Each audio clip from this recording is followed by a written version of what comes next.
अस्सलाम वालेकुम, बिस्मिल्लाहिर्रहमानिर्रहीम। आज एक बहुत ही अच्छे टॉपिक के साथ बात करने जा रहा हूँ। एक गांव में एक चौधरी था। वो बहुत ज़ालिम था। उसने गरीब लोगों से बहुत ज़्यादा जगह छीनी हुई थी। बहुत ज़्यादा जुल्म करता था वो गांव में। उसने इतनी दौलत छीनी हुई थी, कि जगह ज़मीन छीनी हुई थी कि उसका कोई पुरसाने हाल नहीं था। अब उसकी जगह इतनी हो चुकी थी कि उसकी ज़मीन के अंदर ही 2 से 3 रेलवे स्टेशन आते थे।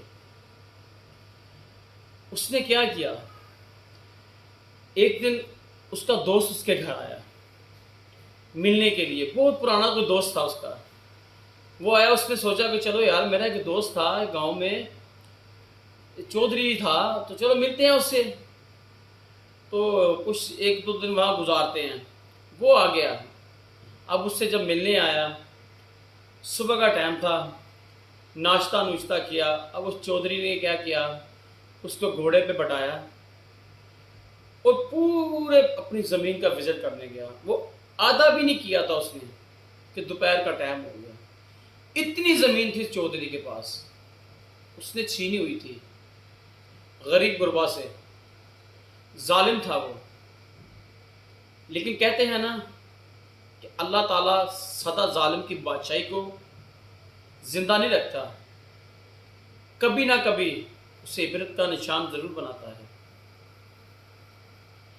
अब जब वहाँ से गुजरा तो रेलवे स्टेशन तकरीबन 2 गुजर चुके थे। आपने अपने दोस्त को बताया कि देखो, ये 2 रेलवे स्टेशन मेरी ज़मीन में आ रहे हैं, मेरी इतनी जगह अभी तो आधी पड़ी हुई है। आप वापस आ गए। आपने दोपहर का खाना खाया और अपनी वो बातें करने लगा, मैंने पैसे कमाए, ये किए, तुमने किया, वो किया। वो उसका दोस्त था, वो समझ गया कि इसने पैसा ऐसा नहीं कमाया, इसने ज़रीब जुल्म किया होगा, यकीनन ये जालिम है। अब उसका दोस्त क्या किया, उसने सामान पैक किया। उसने कहा ठीक है यार, मैंने दोपहर का खाना खा लिया, मैं जा रहा हूँ। उसने बोला कि आप यार 2-3 दिन रहने आए हो। उसने बोला नहीं यार, मुझे ज़रूरी काम याद आ गया, मैं वहाँ जा रहा हूँ, दोबारा कभी चक्कर लगाऊंगा। अब इसमें कुछ अर्सा गुजरा, उसका ज़हन बना के चलो आज उस दोस्त को देखते हैं वो कहाँ पहुँचा है। मिलने आया। जब उस गांव में पहुंचा, रेलवे स्टेशन से उतरा, लोगों से दरियाफ्त किया कि मेरा फलाना फलाना चौधरी दोस्त था, अब वो कहाँ पे है। लोगों ने बताया कि उसका तो तकरीबन काफ़ी अर्से पहले इंतकाल हो गया है।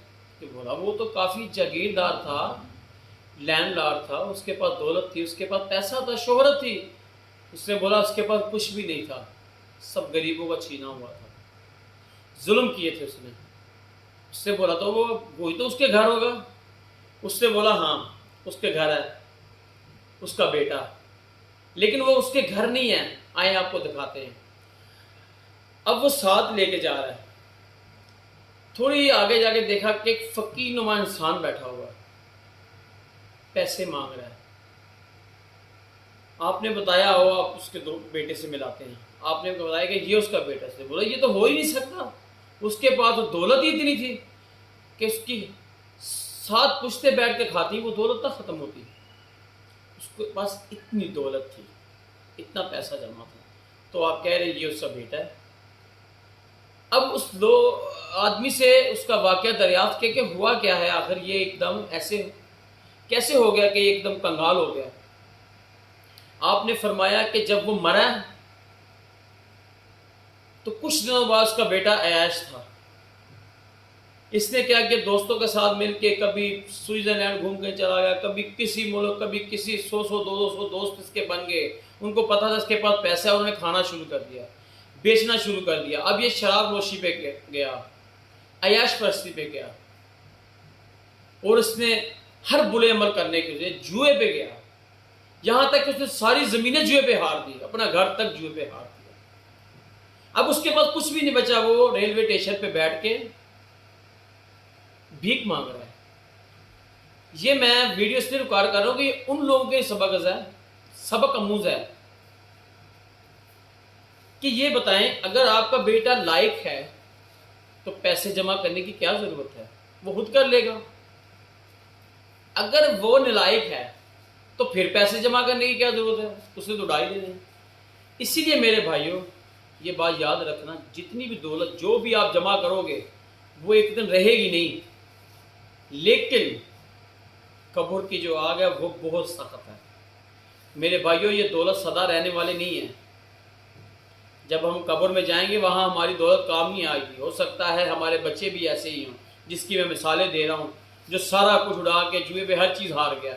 अगर उसमें से उसने कोई कब्रिस्तान के लिए जगह दी होती, कोई मसाजिद के लिए दी होती, जुल्म ना किया होता, हो सकता है अल्लाह ताला उसके बख्शिश का जरिया बनाता। लेकिन वो चौधरी जालिम था और उसके बच्चे के सबब उसको सबक मिला, वो सब कुछ गंवा बैठा, जो कुछ था जुए में चला गया। देखिए भाइयों, अपने दिल को नरम और अच्छा रखें, किसी की दौलत पे नज़र ना रखें। अगर कोई परेशान है उसकी परेशानी को दूर करें, अल्लाह आपकी परेशानी दूर करेगा। अस्सलाम वालेकुम वरहमतुल्लाहि व बरकातहू।